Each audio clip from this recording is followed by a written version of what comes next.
other day, my phone rang. I pick it up and I say, hello. The voice on the other end of the phone says, are you Mr. Hope? I say, yes, may I ask who this is? And this eerie voice on the other end of the phone says, my name is Dr. Johnson and I work at the local hospital in the ER.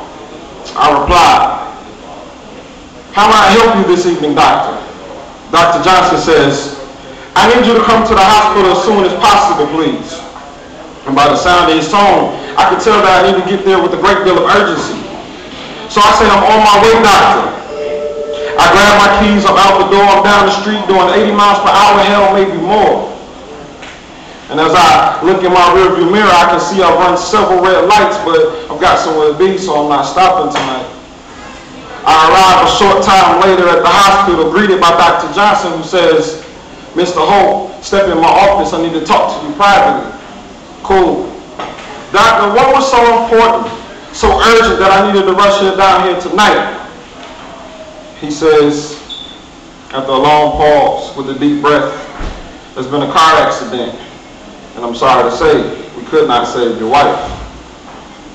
And as the pressure built in my eyes from holding back the tears, from trying to deny my worst fears, I only could muster these words. Doctor, this isn't true. I just talked to her less than an hour ago. She was on her way home from the grocery store. Mistaken identity, stolen ID, something, I don't know.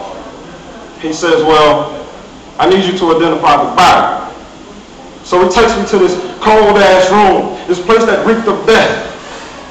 And as his hand grabbed the door, what looked like her laid on this cold slab, breathless, like a piece of meat. He says, here are her things.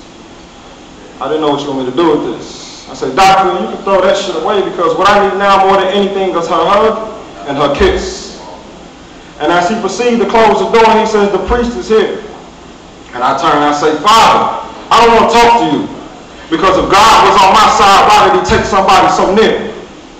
It's the day of her funeral.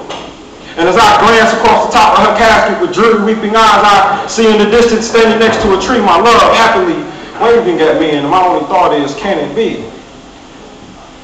And at that very same moment, I heard our 5-month-old baby girl in my arms begin to cry.